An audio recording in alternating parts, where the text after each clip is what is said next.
Hello and welcome. Welcome to MindShift, which is your place to level up life and career. Every week, I bring to you different experts from different walks of life that help you improve your personal and professional development and help you level up and play your A game.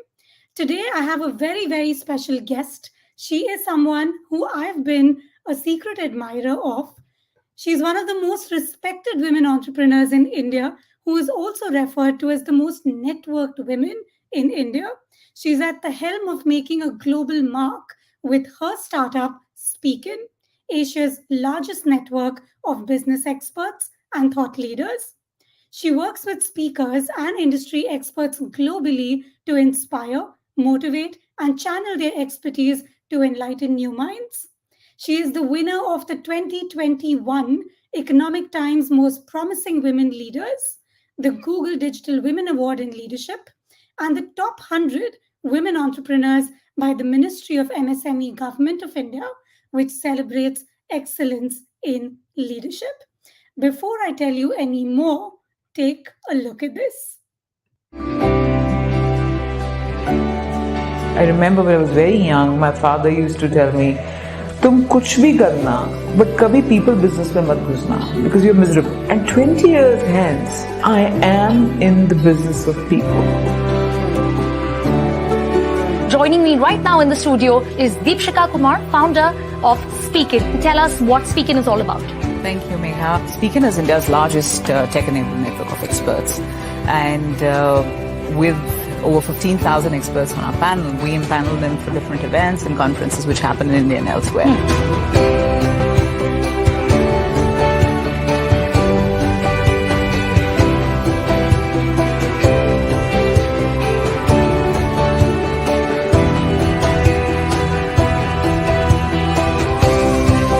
The next level of branding or being a brand that has evolved as far as this part of the world is concerned, which is becoming a professional speaker.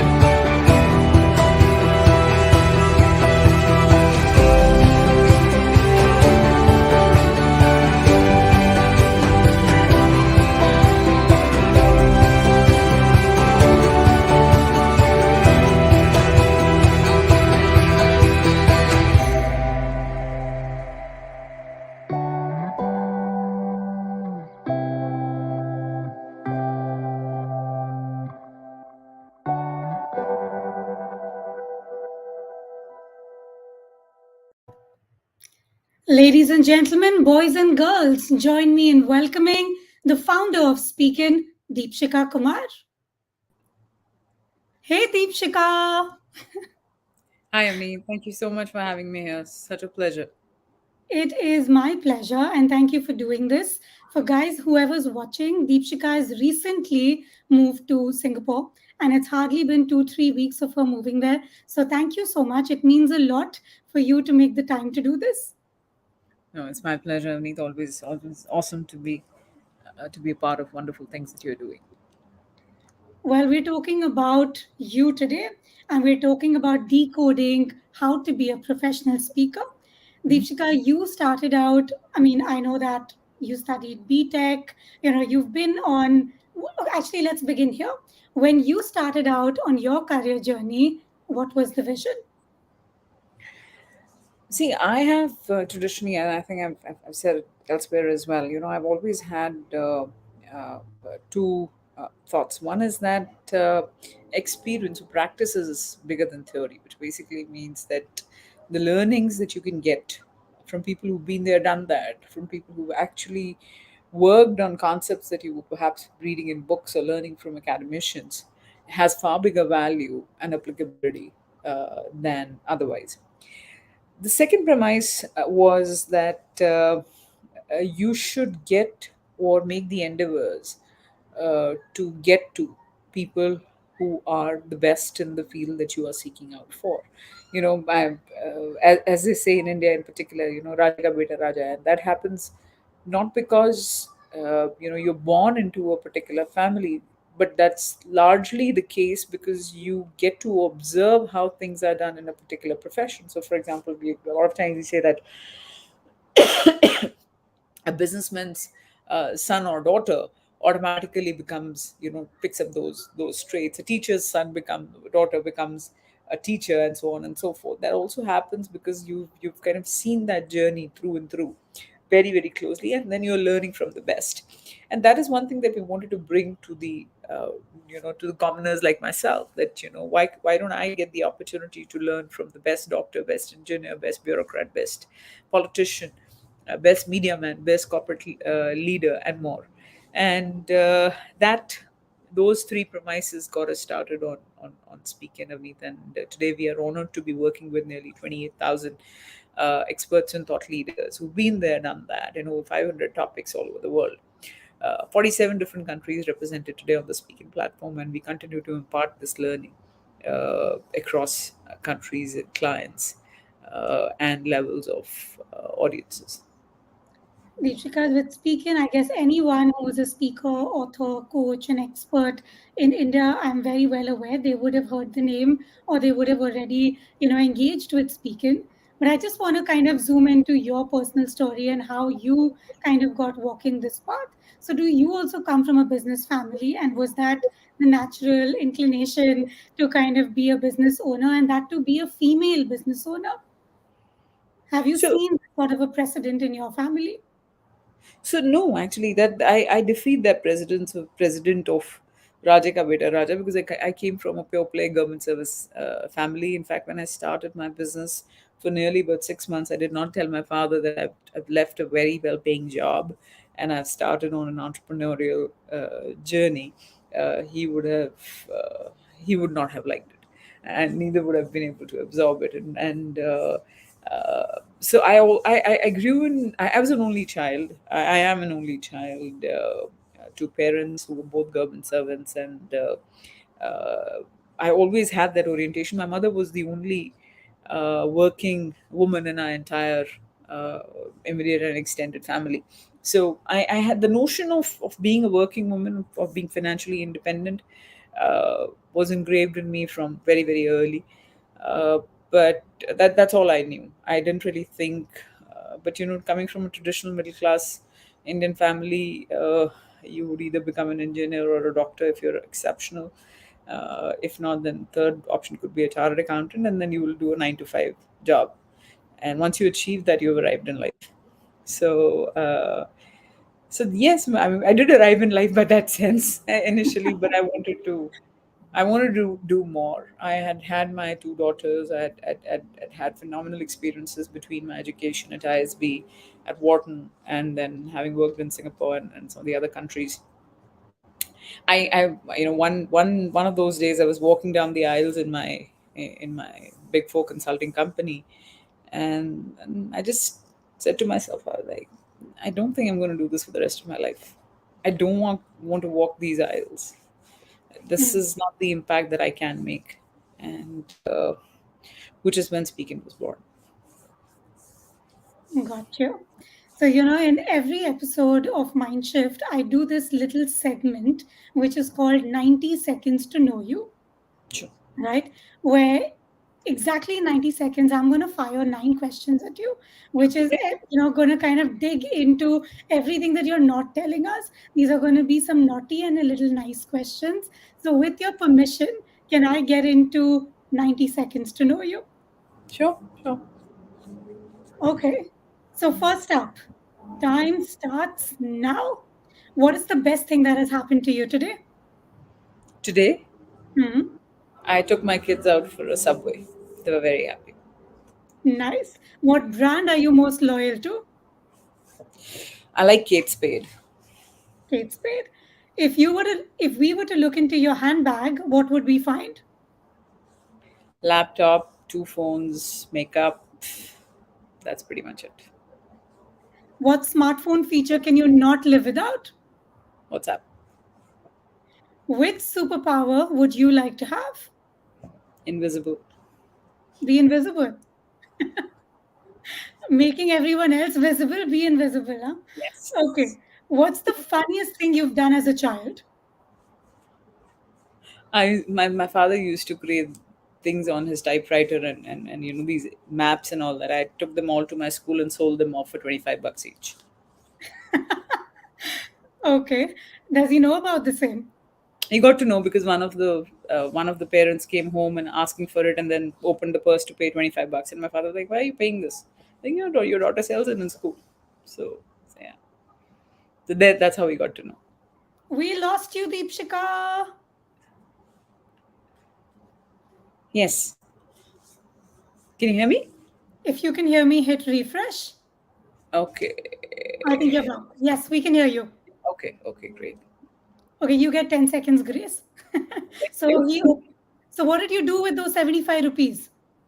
I don't remember. Must have done something. Must have bought something. I don't know. Okay. If you met a genie, what 3 wishes would you ask for? My kids may always be happy. Speaking becomes the global player and the only player in the speaker and thought leadership space. Uh, and third, may everybody be happy. Okay. What is your most recent lie? Lie. Hmm. Pata nahi yaar. किसे पूछूं? That's also a lie, actually. Who is your favorite speaker, Deepshika? Oh, I can't answer that question. ये तो one of those coffee with Karan moments हो गया है ना, that where they don't want to take names. चलो pick one. चलो few of them. I don't know, actually. I don't know. I actually, frankly, I don't have favorites. I mean, I've never really yet been overwhelmed by a speaker, and neither have been underwhelmed. I think I'm so neutral. I've conditioned myself to be absolutely neutral. I think speakers are extremely cyclical. But yes, I love speakers who speak from their gut. I love speakers who are not trained to be speakers, but are genuinely uh, invested in the topic as well as the expression of that topic that they're making. I love genuine people, and it Well, shows. today, we are going to be diving into so many different aspects about speaking. How do you get started? How do you build a career? How do you build a career in 2022? So, there's so many questions. And in fact, I ran a poll yesterday and I was like, the question I asked was, what do you think is the topmost reason for being a successful speaker? There was option one, which was a charming personality. Number two was confidence. Number three was having good command of language. And number four was access to a network. Which of these would you say is the reason? Which one would you pick? Give me the option one more time. The second and third. A charming personality, confidence, access to a good quality network. And what was the fourth? Even I forgot. Okay. Wait, I need to pull it up. Okay, Okay, let's I'll see. I'll answer that question in I get the spiel. I think number one, as I said earlier as well, is the genuineness, and which also yields into confidence, because you get the confidence, true confidence, genuine confidence comes from content that you know by heart, Hmm. content that you have lived through. Language, English, Hindi, Marathi, Tamil, Telugu, Chinese, Arabic doesn't make a dime of a difference. I mean, seriously, you can get yourselves interpreters. It's the style, it's the gravitas of you as a person. The second part is, I mean, see, charming is again very situational. Individualistic. Yeah. Contextual. Yeah, it's very subjective. Uh, I have seen exceptional speakers who walked in their slippers and flip flops and uh, almost torn and funny looking dresses, and they've really charmed the audiences. And I've really seen some very soft Armani suit presenters as well, who failed to even move a needle. So again, I would emphasize that there are three things that one would focus on. Number one is content. If you don't have content in the topic that you're talking about, and that content comes number one from experience, from having been there, done that, and two, of course, from education. Also, there are people who go out and study all Right. those and then put that to practice. Number two is the delivery, the style with which you deliver that content. And number three is the brand. What is your credibility? Why should I listen to you versus somebody else on that particular topic? And that you build via social media, again, by virtue of your experience, by the organizations that you work with, by a function that you've headed, by learnings that you've had, etc., etc. So those are the three things which are critical for an excellent speaker. That's So how I judge. So, good quality content, great delivery style, and the yeah. third was And the third is the brand that you've built opinion. around. Very critical, very critical. And I think people underestimate. I also think that uh, a lot of times people think that people people take up, or those wanting to become speakers, they prefer quantity over quality. I would refrain from doing that. uh, and but I would definitely recommend that you practice a lot, but you not every practice has to be recorded and put up on YouTube. uh, and you have to be conscious of putting your best foot forward. So, Deepshika, in my own experience of things, of, being a presenter, of having hosted events, and I've had a fair share of public speaking experience myself, for the longest time when I would come back home and people would ask me, what do you do?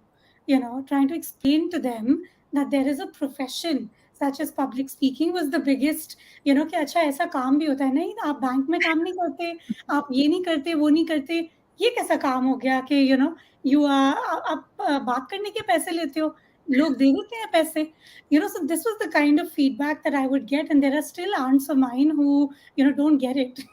They think that I'm just passing time or making a lallu out of them. So today when we look at public speaking, right, as an entire as a career, how does someone, like, for me it happened luck by chance. I was literally in the wrong place at the right time, and I kind of fell into it by chance. But for someone who's starting out today, where do they begin? See, again, all these things that I'm saying are, my personal learnings, and they may work for some, they may not work for some. So please take it with in that spirit. These are personal comments. Uh, I think there is nothing called a speaker. And at the same time, there is also nothing called a non-speaker. We all can speak, Hmm. uh, you know, whether you're standing on a dais or you're sitting right next to someone that you know. It is the impact that you would deliver that matters. So a lot of times people reach out to me saying that, hey, I want to be a speaker. Like, there's nothing called a speaker. Nobody's going to pay you just to speak. What is it that you deliver? What is the takeaway going to be for people who are going to listen to you speak? Is what you need to define first. And that is where the learning angle comes. So, speaker is fancy, but you have to orient yourself in terms of the learning outcomes that could be achieved or will be achieved after people listen to you. It could be motivation. They may feel better motivated. They may end up being better communicators. They may learn about new technologies. AI, ML. They may learn to use Microsoft Word better. Any of that. Have Define it the other way. I help people do XYZ. Define that XYZ and then back calculate yourself in that position rather than saying that, I want to be a speaker. I think that's huge, because very often people look at it as, oh, okay. Firstly, they lose a lot of time looking for the opportunity. When the opportunity arrives, there's butterflies in the tummy. And then with half that anxiety and in between the entire process, probably the message gets lost. But if you start the other way around with, what is it that you want people to walk away with, then I guess it's, a completely different structure, a completely different process to how you align your thoughts and your dialogue. One more thing that I want to highlight is that a lot of times I have seen speakers getting lost in the dressing up. You don't put the cart before the horse. Delivery happens after you've got your content right, after you've put together a solution to a problem that you will be seeking people for. So, and in today's time and age, the good thing that COVID and the pandemic has done is that it has made people very, okay, not very, very, but much simpler. So, I mean, I even here, for example, pretty much all the meetings that I've had have been in jeans and t-shirt, and it's perfectly fine. I mean, I've met the chairmen of the boards and all of that, and people are coming in their shorts and their sandals and all of that. I think it's become much easier. People will weigh you by the quality of output that you deliver, not so much by your softness and more. So you need to balance that when you become someone who would like to impact and become an influencer I by think it virtue. always begins with the content, Deepshika. Once you've got the content in place, then of course, depending on the role and the goal of what you're representing, there is a certain protocol to how you might be expected to carry yourself. But if after all of that, if the content doesn't follow, then it's such a heartbreaker. Yes, I agree. With I all of agree. those who are watching, you might have questions for Deepshika. So whenever something comes up, drop it in the comments box and I will bring it up. So, Deepshika, there's a little, segment which is called Myth or Not, and I'd like to know what's your take on the same. So, it is often said that great presenters, great speakers talk impromptu. They don't need preparation. True or not? Ah, I'm neutral about it. I think definitely impromptu because, like I said, it comes naturally to you. You don't have to prepare for it. For content that you have to prepare for, that means it doesn't come naturally to you. You've not lived that journey if you need to prepare for content. But having said that, the preparation needs to be in terms of the audiences. You need to know who your audiences are, and therefore, Deepshika, we lost you again. hi. Is it? Can you hear me? Guys, for those of you who are watching, what has been your biggest takeaway so far? Hit the comments box. Deepshika is back with us. Sorry. I think we Thank lost you in the you. middle. No problem. So I was basically I was saying that the preparation should be to the effect of knowing who your audiences are. If you know your audiences, you'll be able to customize the message that you will deliver. Whether it is the hierarchy, are you talking to the CEOs? Are you talking to the middle management? Are you talking to the junior management? Are you talking to mothers? Are you talking to fathers? Are you talking to children? Are you talking to grandparents? Are you talking to millennials? Are you talking to 50 plus? That's what you need to do. To that effect, yes, you do need preparation. And once you are done, have enough confidence that you know it well enough that there's a reason that you've been put on the dais. Have that confidence and then go and kill. So, what I'm taking away from that is it's always necessary to know who your audience is, be true to your expertise, and then always work backwards from the learning outcome that you want to create for people, right? I think that feeds into the next one, which is people always desire to listen to speakers with years of corporate experience. Myth or I mean, not? I don't think so. I think there's a desire to listen to all walks of life, and today, and I've been honored and privileged in some sense by virtue of being lived the journey with speaking for so many years. Is that the the earlier it was always fairly siloed, right? Traditionally organizations or even conferences or events or learning has always been, if you're a BFSI or if you're a bank, you would always have people who've taught banks to come and talk to you. But the problem is that a lot of experiences which are defined by customers in those banks are actually coming from other sectors. So your experience with, say, for example, a Singapore airline or a Swiggy app will define your experience or your expectations from how an ICICI app would behave.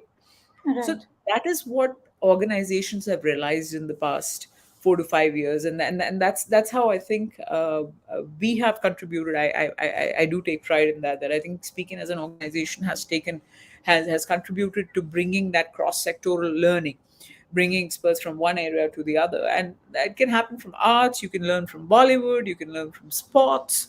You can learn from politics. Not to say that there isn't enough politics in the corporate world. There's far more. And how do you manage that? Government, bureaucracy, media. So I think there is appetite and cross Across linkage. the board for all the different variety that a person might require. But if Absolutely. we look at this as a profession, Deepshika, there are a lot of people who would do this in an honorary fashion, where they've lived a certain journey over a period of time and now they've, gathered that subject matter expertise and they share. But there are some people who start out, and especially we see this culture in the West, right? These are people that have not had corporate careers, but these are people who've started and built world class iconic brands with like for the likes of a Tony Robbins or a Marshall Goldsmith, or I mean, these people have started and they've monetized a career as a professional speaker. So if someone was to, is it that you share what you know and the money follows, or is there a different strategy if you were to start out with making speaking your mainstream career?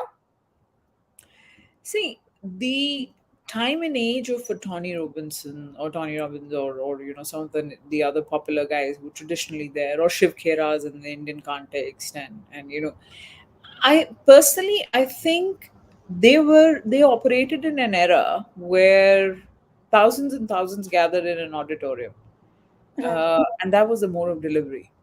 Hmm. They were not. They didn't grow up. They didn't mature as individuals and professionals in the era of YouTube.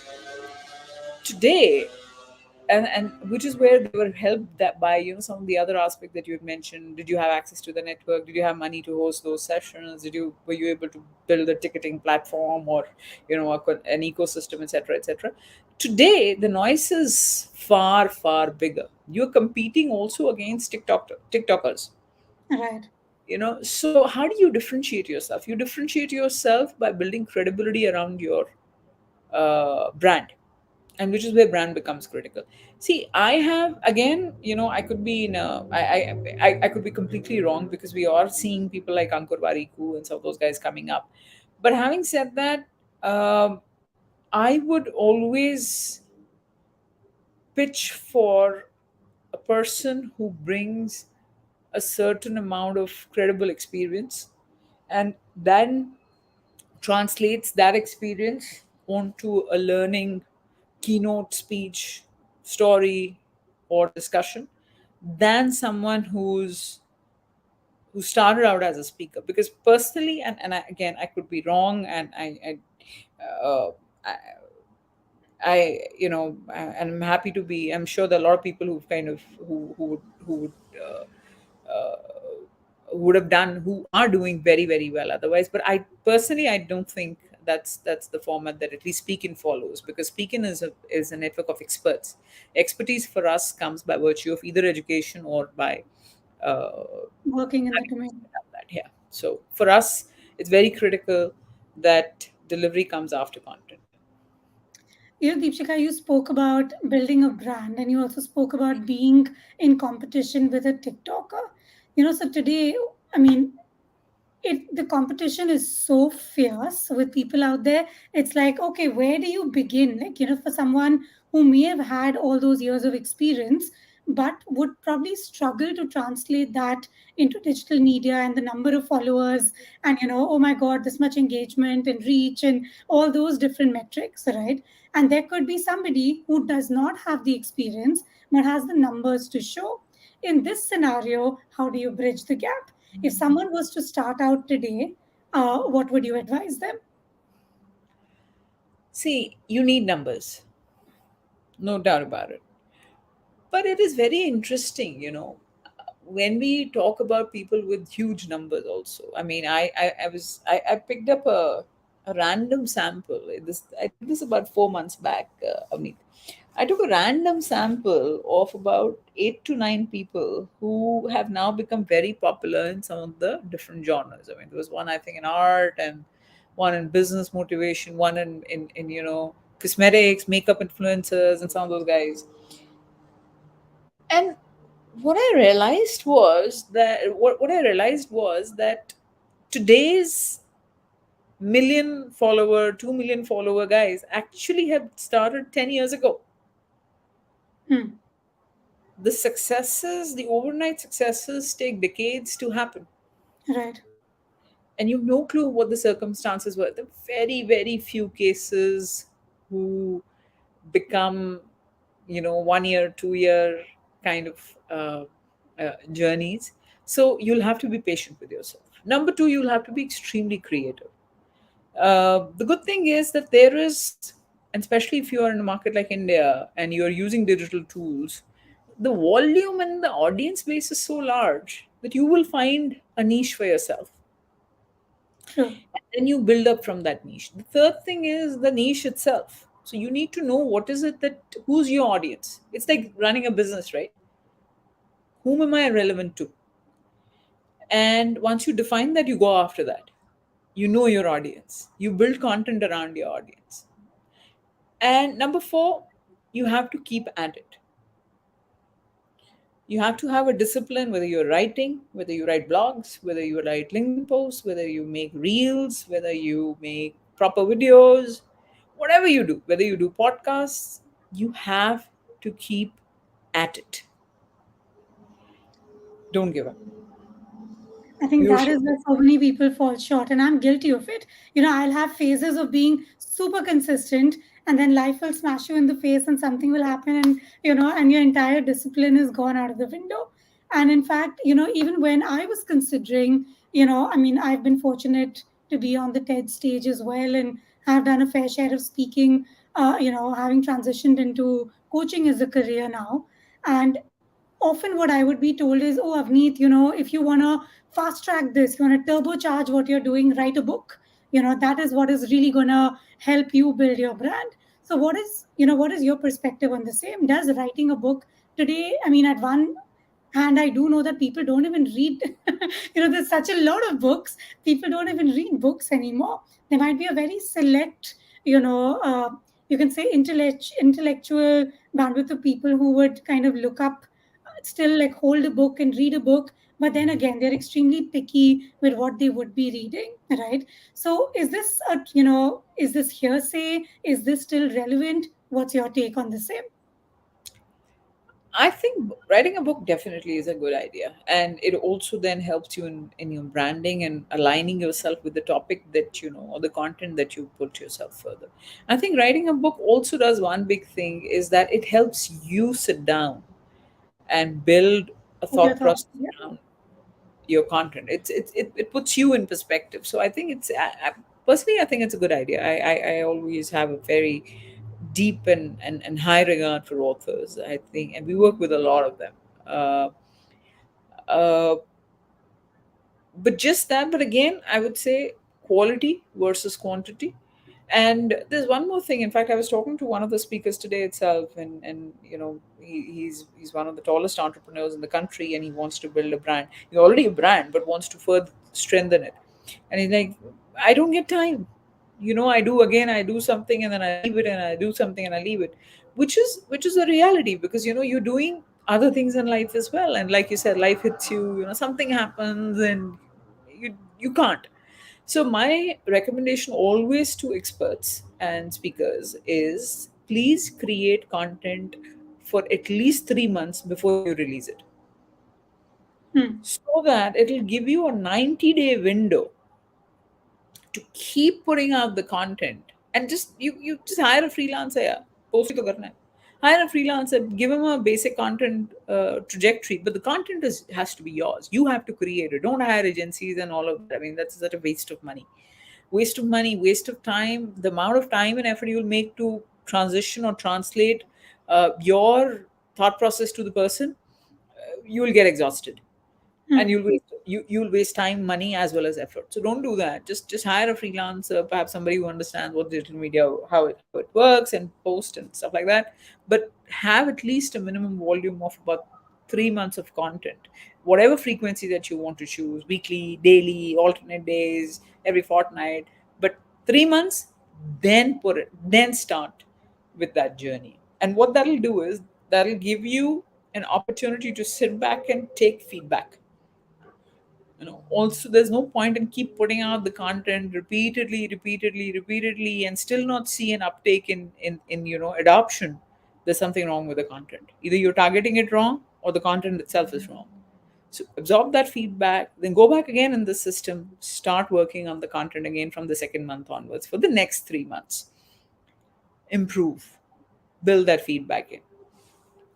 What I'm learning there is that 3 months of a window, I think, is what I am going to be working on next. And in fact, as we speak, right here you are. Do you see it? It's on my post-it. It's like, Avneet, you need to get your LinkedIn calendar together, because I guess the minute you get involved with doing so many other things, even as a business owner, right, your concentration gradually tends to move towards things that are driving revenue for you versus what is just building brand. And the minute you get involved with that, then the other aspect of it kind of suffers.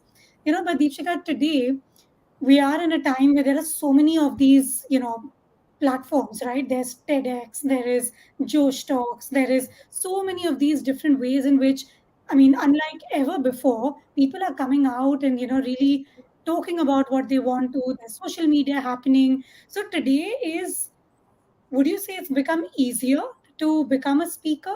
And with that many number of people really taking up speaking as something that they've at least tried once in their life, how would you advise like someone to differentiate themselves and still stand out from such a large pool of people doing this?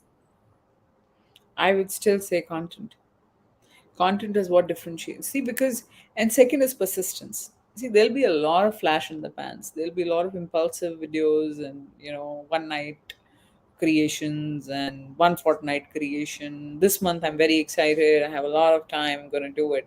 But is that something that is internal to you, inherent to you?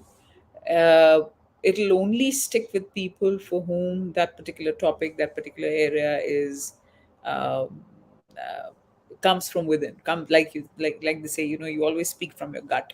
So you speak from your gut when it's a part of you.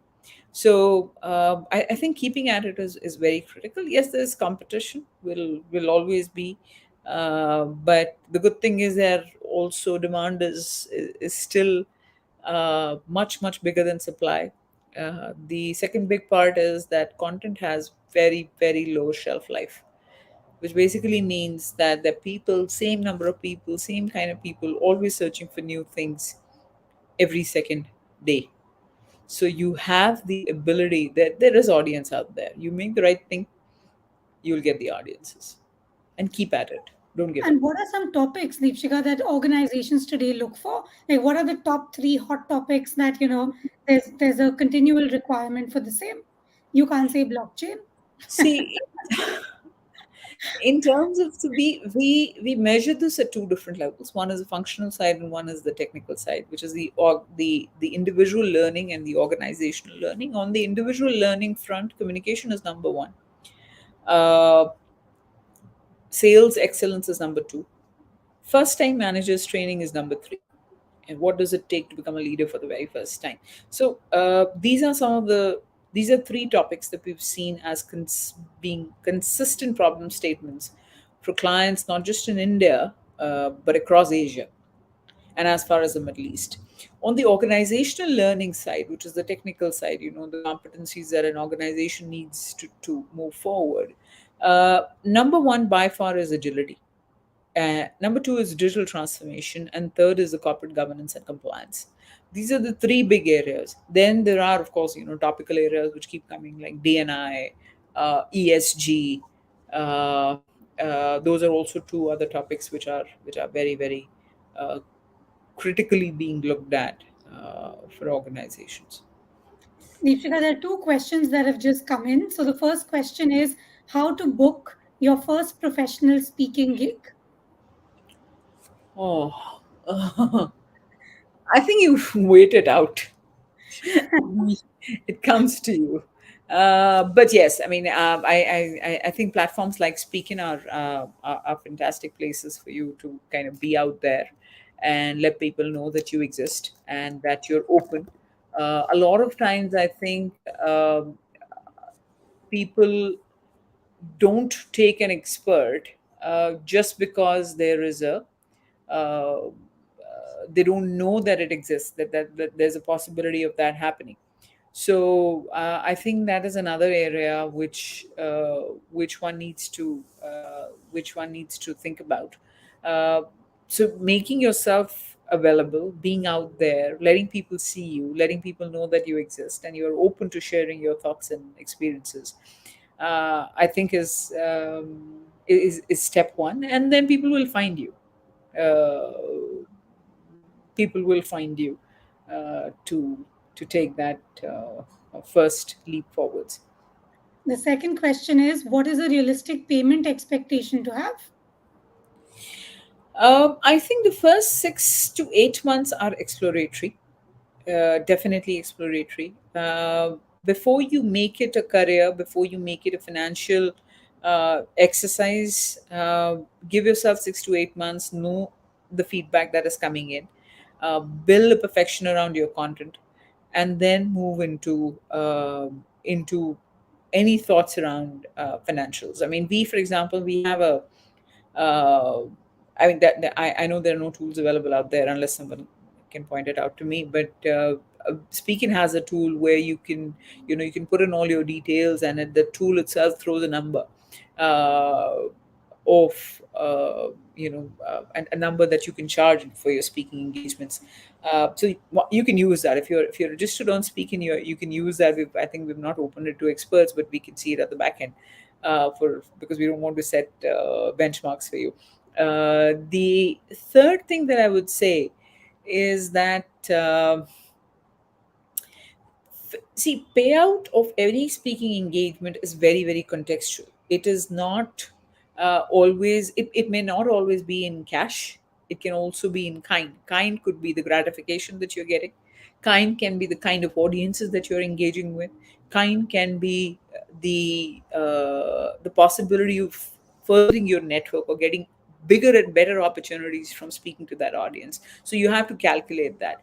And the very last thing that you have to calculate, Avneet, is uh, when you walk into a discussion, you have to, unless it's a friend that you're meeting and you love talking to the person, do a balance uh, of scale. Am I getting more than what the other person getting? So for example, I say that always, when you're talking or meeting investors, going in for investor analyst calls or mega brand events, charge, please charge. And you charge because there is money in that event. I mean, that money has been budgeted for. Go ahead and get time for your opportunity cost. So it's very subjective, I would say. Got you.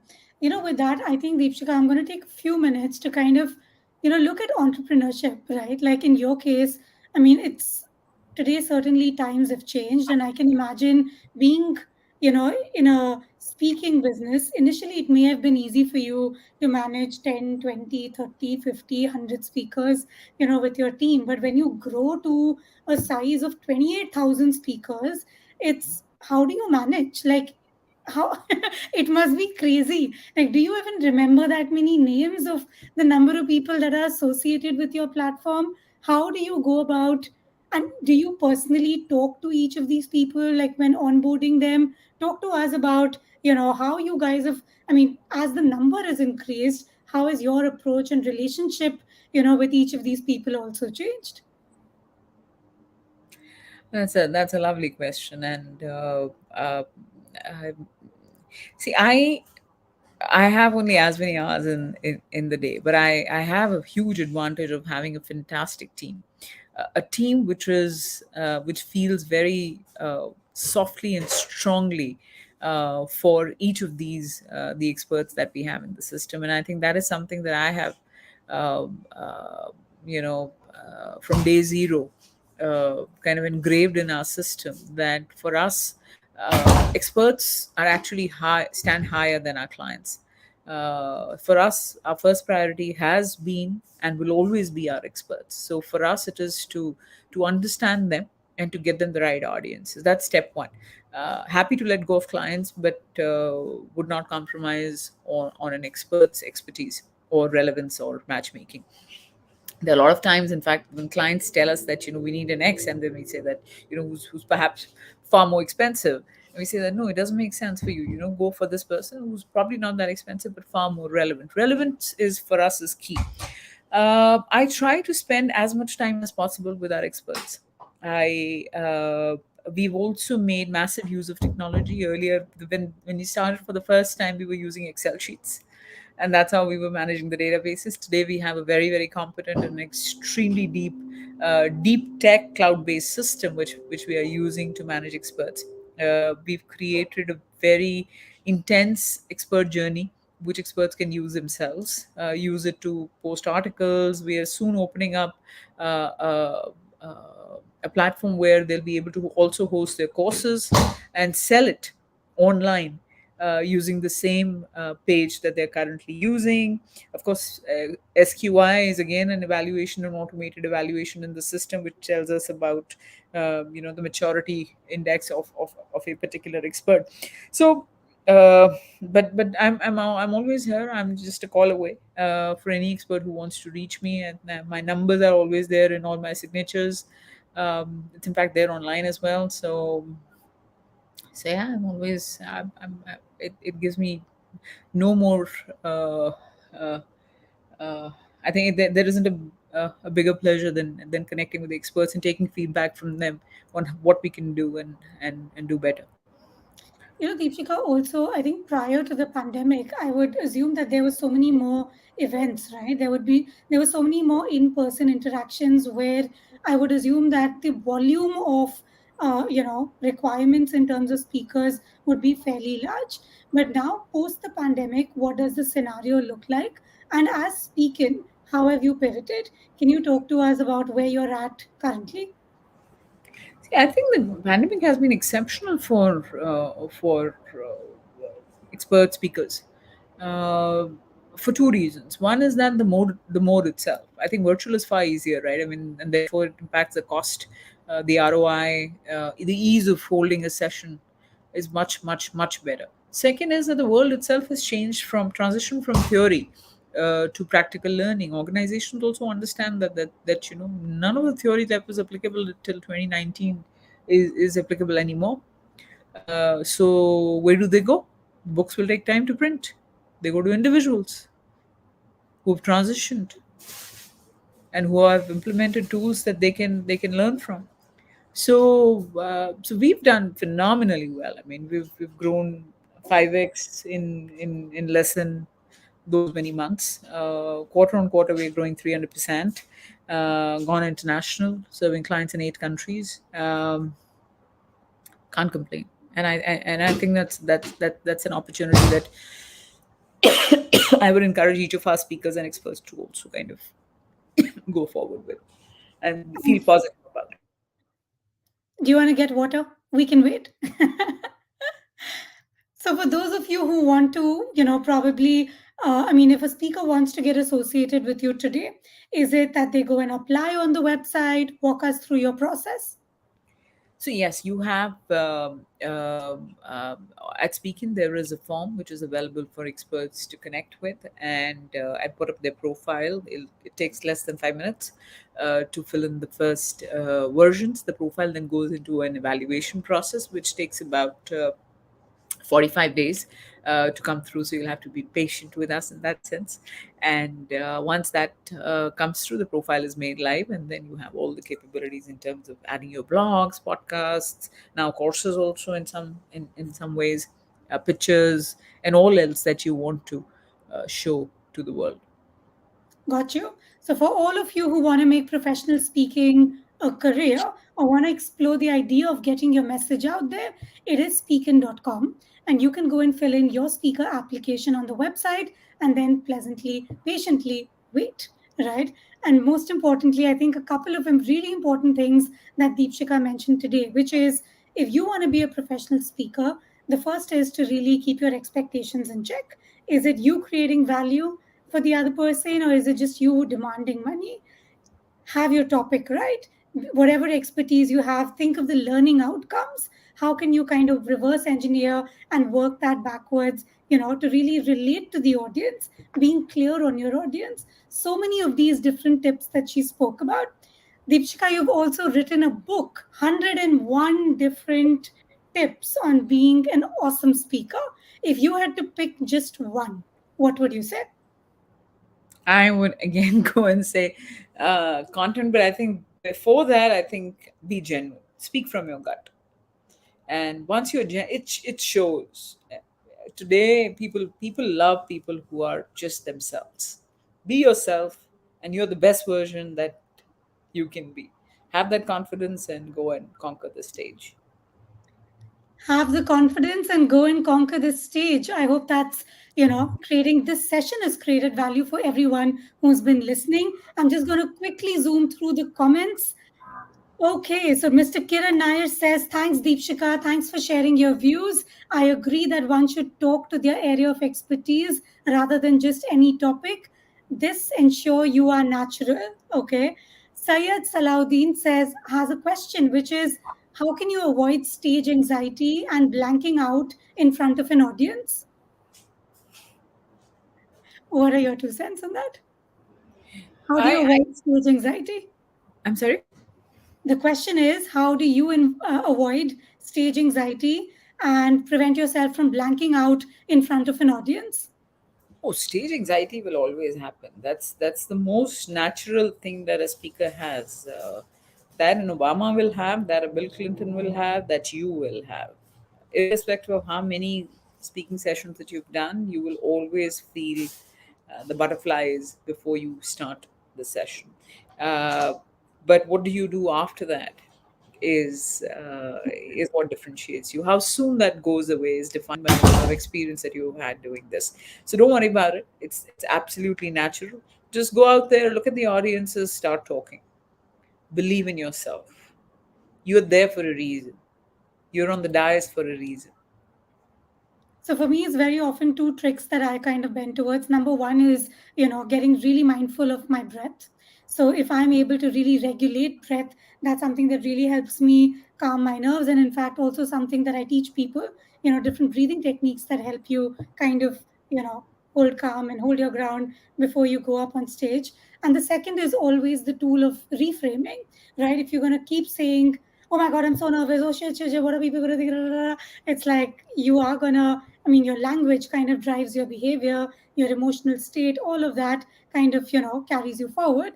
But at the same, you kind of tweak it towards, oh, I'm excited, I am, I'm going to really speak from my heart, create value for this audience. I'm going to say what I know. I want these people to be bigger and better and, have a good time. If you walk in with that energy, that transpires. So I think Absolutely. reframing and, the power of breath is two things that I always teach people.